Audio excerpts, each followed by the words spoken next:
গতকালকে মালয়েশিয়ার the star পত্রিকার একটা নিউজ দেখলাম। আমি এই নিউজটার কথা বলতেছি, দেখতেছেন? এখানে বলতেছে যে বাংলাদেশ থেকে আসা দুজন চীনা নাগরিককে মালয়েশিয়ার সীমান্ত সুরক্ষা আইন সংগঠন গ্রেপ্তার করছে। কেন তাদেরকে গ্রেপ্তার করছে? তাদেরকে গ্রেপ্তার করছে এই কারণে, তারা দুইজন প্রায় ৭৭ লক্ষ রিঙ্গিদের আপনার অবৈধ ওষুধ মালয়েশিয়াতে তারা নিয়ে আসছে বাংলাদেশ থেকে। মানে এই ওষুধগুলো বাংলাদেশে আপনার তৈরি করা হয়েছে। পরবর্তীতে এরা কি করছে, বাংলাদেশ থেকে এই ওষুধগুলো মালয়েশিয়াতে নিয়ে আসছে। আর মালয়েশিয়াতে নিয়ে আসার পরে মালয়েশিয়ার সীমান্ত সুরক্ষা আইন সংগঠন তাদেরকে গ্রেপ্তার করছে। হ্যাঁ, তাদেরকে গ্রেপ্তার করে তাদেরকে জিজ্ঞাসাবাদ করছে, এই ওষুধগুলো তোমরা কোত্থেকে নিয়ে আসছো? তখন তারা বলছে যে এই ওষুধগুলো আমরা বাংলাদেশ থেকে নিয়ে আসছি, এই ওষুধগুলো বাংলাদেশে তৈরি করা হয়েছে। তাদের চিন্তাভাবনা হচ্ছে যে এই ওষুধগুলো তারা চীনে নিয়ে যাবে, অর্থাৎ ট্রানজিট হিসাবে ব্যবহার করতে চাচ্ছে যে মালয়েশিয়ার এয়ারপোর্টকে। কিন্তু মালয়েশিয়াতে আসার পরে তারা কিন্তু গ্রেপ্তার হয়ে গেছে। তারা কিন্তু আলাদা আলাদাভাবে আসছে। এখানে একজন আসছে শনিবারে আসার পরে সে গ্রেপ্তার হয়েছে, আর একজন আসছে রোববারে। অর্থাৎ তারা একজন হচ্ছে পুরুষ আর একজন হচ্ছে মহিলা। মানে মালয়েশিয়াতে আসার পরে তারা গ্রেপ্তার হয়েছে। এখন আমি কেন ভিডিওটি করতেছি, এই সমস্যাটা হচ্ছে যে চীনা নাগরিক এবং কি মালয়েশিয়ার ভিতরে আমি কেন ভিডিওটি করতেছি সেটা আপনাদের মনে অনেক প্রশ্ন থাকতে পারে। দেখেন, আমি এই কারণে ভিডিওটি করতেছি, মালয়েশিয়ার যে পত্রিকাতে এই নিউজটা আসতেছে সেখানে কিন্তু বাংলাদেশের নামটা উল্লেখ করা হচ্ছে। বলতেছে যে বাংলাদেশ থেকে এই ওষুধটা তারা কি করতেছে, তারা চীনে নিয়ে যাবে, অর্থাৎ ট্রানজিট হিসাবে মালয়েশিয়াকে ব্যবহার করতেছে।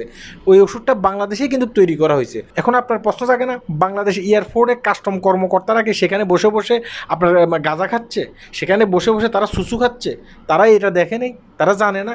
তারা অবশ্যই এই বিষয়গুলো জানে, নয়তোবা এত লক্ষ লক্ষ রিঙ্গিদের ওষুধ মালয়েশিয়াতে এসে জব্দ হয়েছে, বাংলাদেশে কেন জব্দ হইল না? বাংলাদেশের কাস্টম কর্মকর্তারা কেন জানলো না? তারা সব কিছুই জানে। তারা সব কিছু জেনে শুনে অনেক ক্ষেত্রে কী করে, এই ওষুধগুলো তারা ছেড়ে দেয়। কেন ছেড়ে দেয়? কারণ তারা গোপনীয়ভাবে অনেক টাকা ইনকাম করতে পারে, এই কারণে তারা কি করে, এই ওষুধগুলো ছেড়ে দেয়। দেখেন, শুধুমাত্র এই ওষুধগুলো ছেড়ে দিয়েছে বিষয়টা কিন্তু তা না। আপনি যদি সোশ্যাল মিডিয়া সার্চ করে দেখেন কিংবা মালয়েশিয়ান বিভিন্ন পত্রপত্রিকা পড়ে দেখেন, আপনি দেখবেন যে বাংলাদেশ থেকে ঠিক এভাবে অবৈধভাবে আরও অনেক ওষুধ কিন্তু মালয়েশিয়াতে আসছে। মালয়েশিয়াতে আসার পরে মালয়েশিয়ার যে সীমান্ত সুরক্ষা আইন শৃঙ্খলা বাহিনী আছে তারা কিন্তু গ্রেপ্তার করছে। এভাবে কিন্তু অনেক হয়েছে। আজকে দেখেন, আমার দেশের কিন্তু বদনামি হচ্ছে। আমার দেশের বদনামি হচ্ছে না? তারা কি প্রশ্ন করতেছে না? আমরা এখানে আসার পরে এত লক্ষ লক্ষ রিঙ্গিদের ওষুধ আমরা ধরতেছি, মানে অবৈধভাবে ধরতেছি। বাংলাদেশের কাস্টম কর্মকর্তারা কি এসবগুলো ধরতে পারতেছে না? বাংলাদেশের আইন শৃঙ্খলা বাহিনী কি এগুলো ধরতে পারতেছে না? মানে আমার দেশের বদনামি হচ্ছে না? দিন শেষে কিন্তু দেশের বদনামি হচ্ছে। তাই আমি বলতেছি যে বাংলাদেশে যারা আছেন, বড় বড় শহরগুলো দখল করে বসে আছেন, কাস্টম কর্মকর্তারা কি করতেছে, বাংলাদেশ এয়ারপোর্টের যে সুরক্ষা ব্যবস্থায় যেসব মানুষগুলো আছে তারা কি করতেছে, এগুলো আপনাদেরকে খতিয়ে দেখতে হবে। এদের পিছনে গোয়েন্দা লাগাতে হবে। নয়তোবা দেখা গেছে কি বিশ্বের দরবারে বাংলাদেশ এক কলঙ্কিত দেশ হিসাবে পরিচিত লাভ করবে।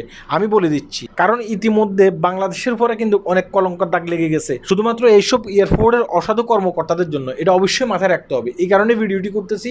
আমার দেশের মান সম্মান যাবে, এই ধরনের কোনো কাজ আশা করি আপনারা করতে দেবেন না। এগুলো করতে গেলে আমার দেশের মান সম্মান যাবে, এই কারণে ভিডিওটি করলাম। আল্লাহ হাফেজ।